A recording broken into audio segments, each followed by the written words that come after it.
Well, a very good morning to you. Thank you for staying with us. And if you just joined, welcome aboard. Well, we get into our big stories and two major issues we're going to be contending with. One has to do with what we saw on the floor of Parliament yesterday, the exchanges between the majority side and the minority side, as well as the ruling of the Speaker to set up this committee, joint committee, Finance Committee aided by the Health Committee of Parliament to get into the details of our COVID-19 expenditure. We'll also be reflecting on the fact, per what Imani Africa tells us, that, look, mobile money transactions have decreased by about 83% on the back of the introduction of the e-levy. What are the details? We'll get into that as well. But right now, I'm joined in the studio by our very able Isaac Kofi, who will be walking us through some PowerPoint presentations on the back of yesterday's developments in Parliament. Kofi, a very good morning to you. Good morning, Ben. It's always good having you. Charlie, you're getting to look dapper and more and more dapper. Yeah, of course. All right. That was just on a lighter note. But very serious issues to contend with. COVID-19 expenditure and the latest updates. But what happened in Parliament yesterday? What did the Finance Minister have to share with us? All right, so Ben, you know that since COVID struck in March 2020, that was the Finance Minister went to Parliament and read the 2020 budget. That was somewhere in November 2019. And then if you look at the line item, there wasn't anything for COVID-19 in the 2020 budget. So the Finance Minister in July came back to Parliament with the 2020 media budget review requesting for an amount of 11.16 billion Ghana cedis to expend on COVID-19 in 2020. Now, out of this 11.16 billion cedis that the Finance Minister requested, at the end of the year, he ended up spending 8.12 billion cedis on COVID-19 in 2020. So requested for 11 billion and at the end spent 8.12 billion cedis. Now in 2021, the Finance Minister went to Parliament again requesting for 4.6 billion cedis to spend on COVID, and at the end of 2021, government had actually spent 3.91 billion cedis on COVID. So requested for 4.6, ended up spending 3.91 billion cedis. So in each instance, we underspent. Exactly. In each instance, we underspent. Exactly. All right. And so the next slide, which is a breakdown of what we programmed for and then what we actually, utilized between 2020 and 2021. So if you look at this table that is on your screens right now, you can see program budget for 2020 to 2021. So government programmed to spend an amount of 15.8 billion cedis. That's if you add the 11 billion cedis to the other 4.6 billion cedis that the Finance Minister requested for. And at the end of these 2 years, we ended up spending 12.04 billion cedis as indicated by the Finance Minister yesterday, leaving us a difference of 3.76 billion cedis. So just like he said, we underspent. So what we budgeted for, we actually didn't spend the total amount. We were left with a balance of 3.76 billion cedis between 2020 and 2021. So on your screens right now is the breakdown for each of the years. So we start with 2020's expenditure line items. So the first one is support to households. Support to households. So what we got, the support we got from government during COVID in 2020 amounted to 1.55 billion cedis in 2020. If you look at health response, supplies, and then relief equipment and health for health workers, that also amounted to 1.05 billion cedis in 2020. Then we have health infrastructure, 600 million, security operations, 875 million cedis, and economic relief, stabilization, and revitalization of the economy cost us 3.64 billion cedis in 2020, and COVID-19 complementary releases was 401 cedis, giving us a total of 8.12 billion cedis in 2020. What you're seeing right now is the breakdown for 2021. So in 2021, these are the line items as you can see on your screen. So the first one being the provision of free water and electricity for Lifeline consumers. Now, this is for 2021 alone, 143.24 million cedis. In the year under review, we have provision for health infrastructure. That was Agenda 111 is inclusive, yes, 779 million cedis, and then other line items amounting to 3.9 billion cedis in 2021. Now, Ben, let's do some summary. So I picked data from these two budget documents. So the Finance Minister, this is not the first time he's given an account on COVID-19 expenditure. He started giving an account since the 2021 mid-year budget review. So in the 2021 mid-year budget review, page 99, the Finance Minister indicated that at the end of 2020, we had spent 8.12 billion cedis on COVID.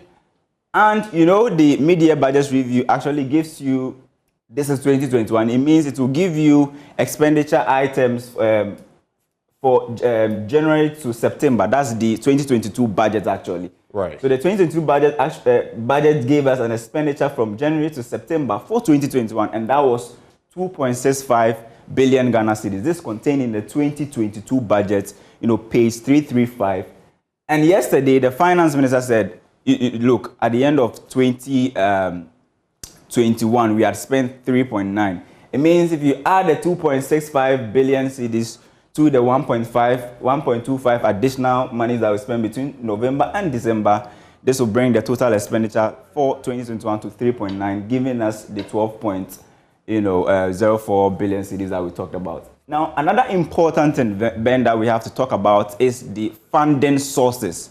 This is where I found... From the IMF to the World Bank, to the government of Ghana, to the African Development Bank. Right. So what the Finance Minister presented yesterday wasn't the same thing that he presented, during the 2021 mid-year budget. And that was a bone of contention. Exactly. One key, contradiction or controversy that arose yesterday. So we are looking at the funding sources. The first one, this is for 2020. So 2020's funding sources alone, this is according to the 2021 mid-year budget review, page 99. And it has, if you visit the Finance Ministry's website and you download the document, on page 99, you can see two tables. This one, and there's another one that I'll show you. This featured yesterday in the Finance Minister's response to Parliament yesterday, but the second one did not feature. And so I asked myself, why put these two tables in the mid-year budget review, but fail to present one just yesterday? So according to the Finance Minister, we had 5.85 billion cedis from the IMF. This is according to the mid-year budget review document. World Bank gave us 1.33 billion cedis. European Union, 504 million cedis. African Development Bank, 400 million cedis.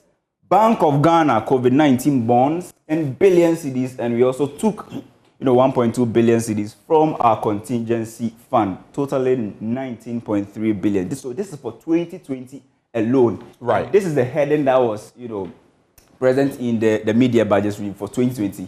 Now, the same document, mid-year budget review, also gave an account for funding sources for the 2021 budget. And this amount amounted to 6.29 billion cedis. Right. Now, yesterday, the Finance Minister presented this and left out this. So if you add 19.3 billion cedis to 6.29 billion cedis, I'll give you some 25.58 billion cedis that government, actually got from as funding sources for COVID-19 in 2020 and 2021, Ben.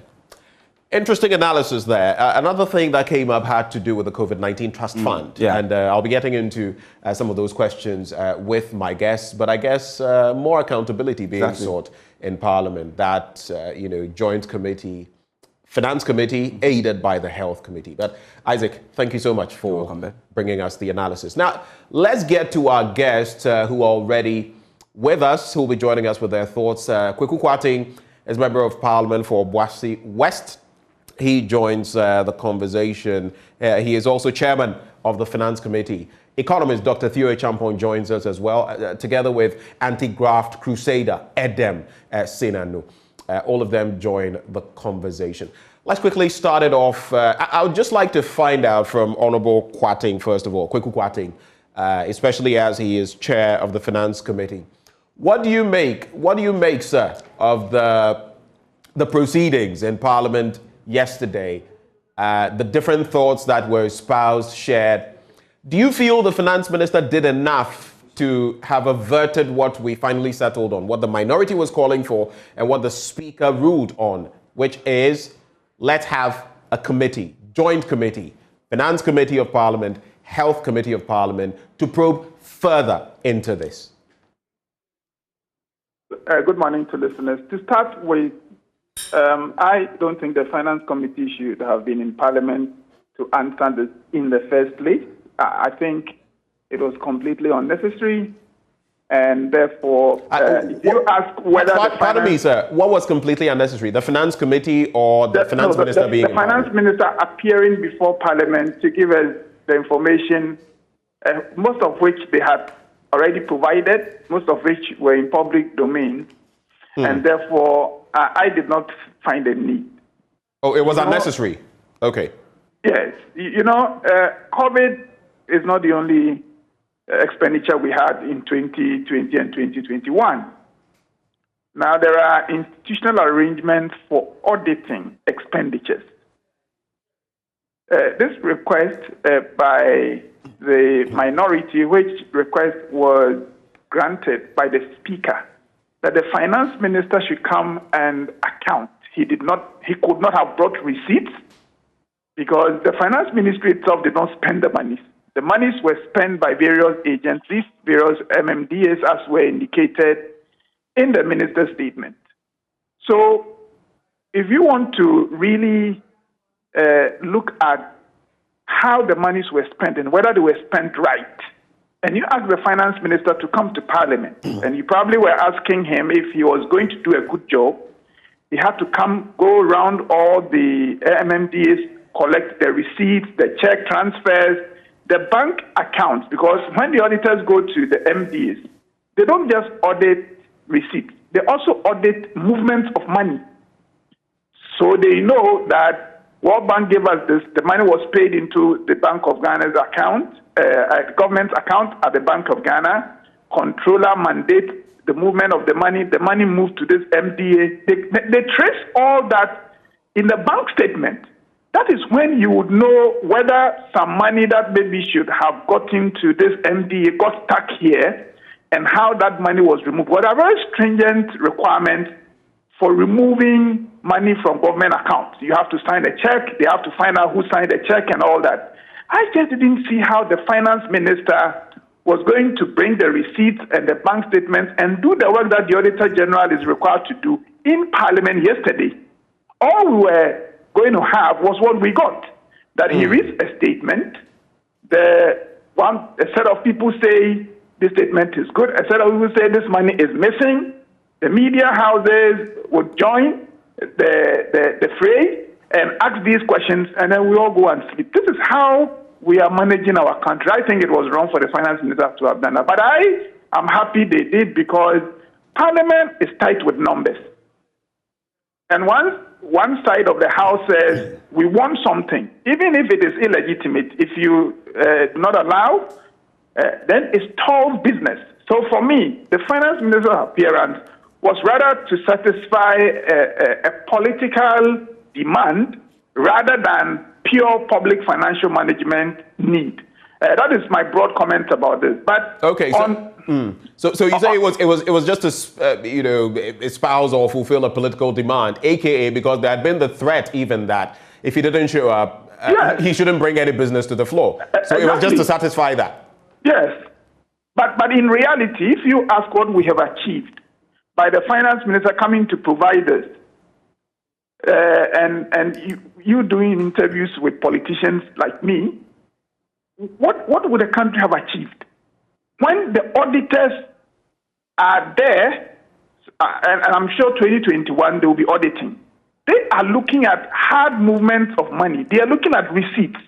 They're looking at checkbooks, who signed what check, and where money's expended properly, where procurement processes followed.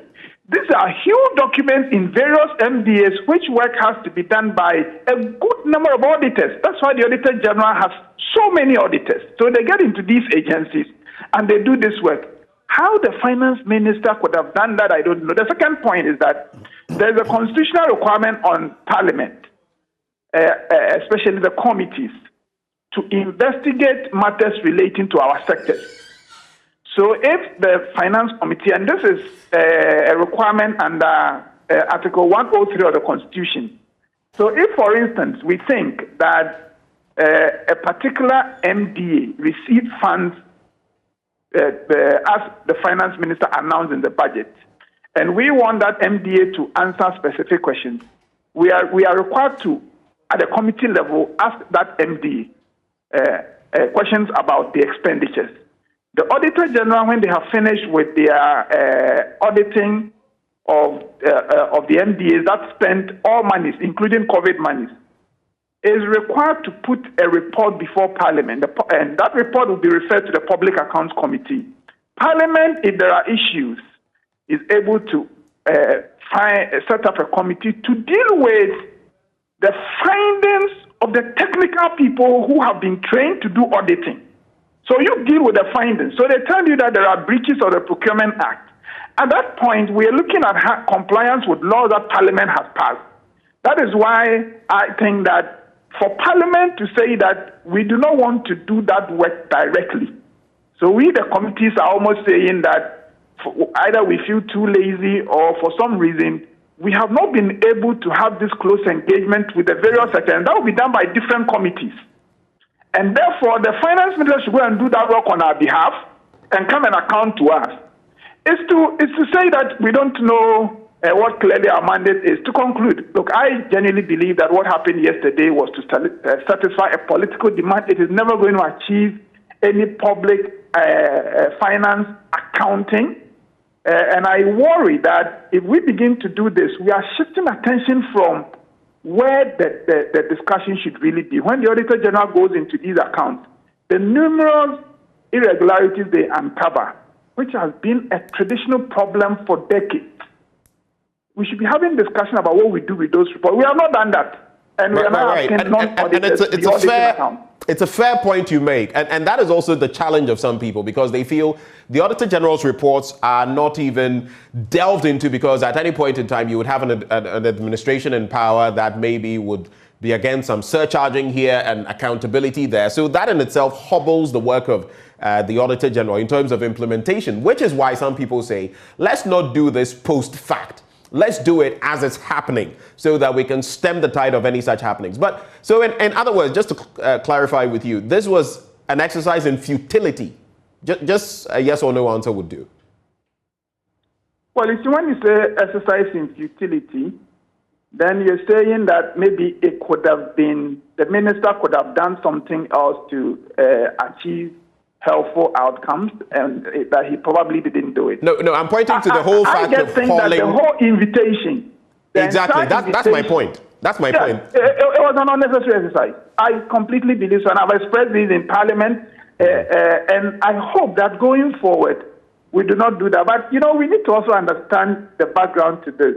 That's why I say, if the minister hadn't come and members of Parliament decide to abuse the powers they have to say, we would not entertain your business. It's almost like you're the politician going for election and a voter says... Let me quickly make this point. I beg your pardon. Pardon the interjection. But sure. The bit is, some members of your own majority side have said, and you guys had a consensus, which is rare. Majority and minority saying, look, we cannot take this anymore when we invite ministers to come to the floor of Parliament to account to the people. We've seen it with the roads minister. We've seen it with Ken Ofori-Atta, a few times. That's not to say he has not showed up in Parliament to report sometimes. But you had a consensus on that. And again, when you look at I'm sure you followed the analysis we just did, my colleague Isaac Kofi there. You look at the sources of funding and the details were given per the 2020 budget, 19.30 billion. Then you go to 2021 and you look at the discrepancy with regard to the 6.29 billion sourced from Korea, sourced from Germany, the World Bank and all of that. These are things that are now coming to light. We've seen disparities between what President Akufo-Addo has told us and what the finance minister has told us. So was this as irrelevant as you say?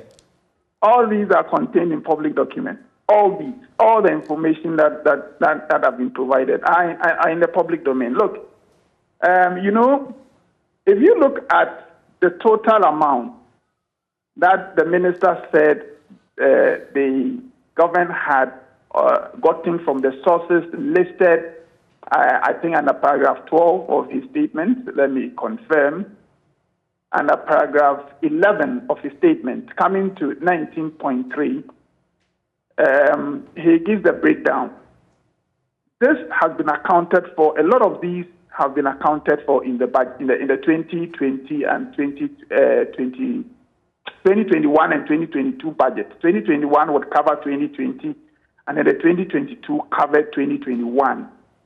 Now, the minister himself did indicate that some of the funds are not covered yet because they are managed by some trustees, and that is what the speaker referred to us, that what the minister says he has not captured here, the committee should go into. We, as a committee, I think that is a very legitimate assignment. If the minister provides this information to Parliament, even if he didn't have to come, once he came and indicated that my presentation does not cover this because they have their own board of trustees and all that, our task is then to invite those people to come and explain how much came to them. We would add that to whatever the minister announced, and if we are all satisfied that every money that came in has been accounted for, then we will we will report that back to Parliament. But just to make one small point,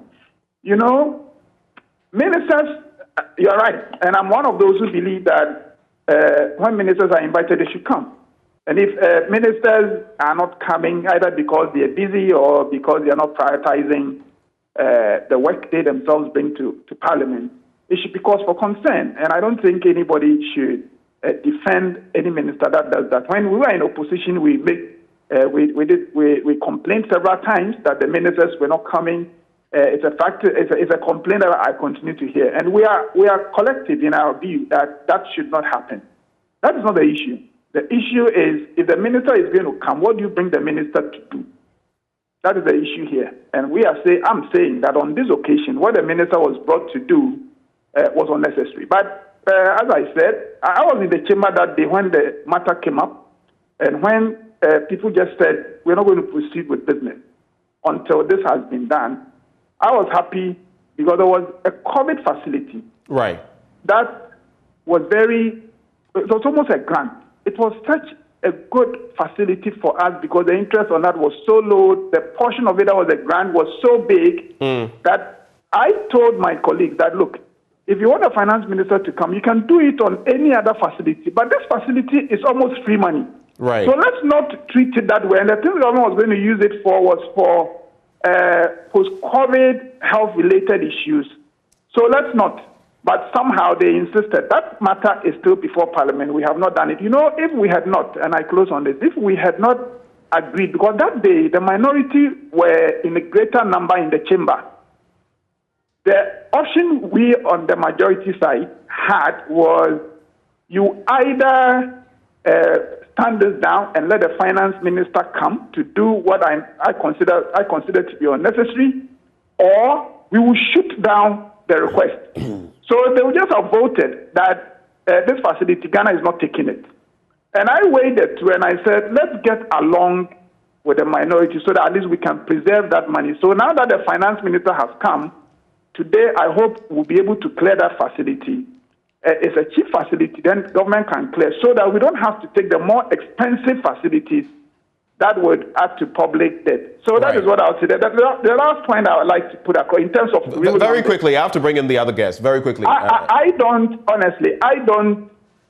want to be the one defending government, because when these matters are referred to us, I chair the process to ask the Finance Ministry questions. So I don't want to defend it. But there's one information that, one clarification that it would be helpful to put across. You know, the minister said 19.3 billion so far had come. Of that, about 12 billion. 12.04 billion. Yes, and the question is, where's the difference? Just to provide education, there are two needs that arose out of COVID. One, there were expenditures like salaries, like interest payments that had been programmed for 2020, and that was done in November 2019.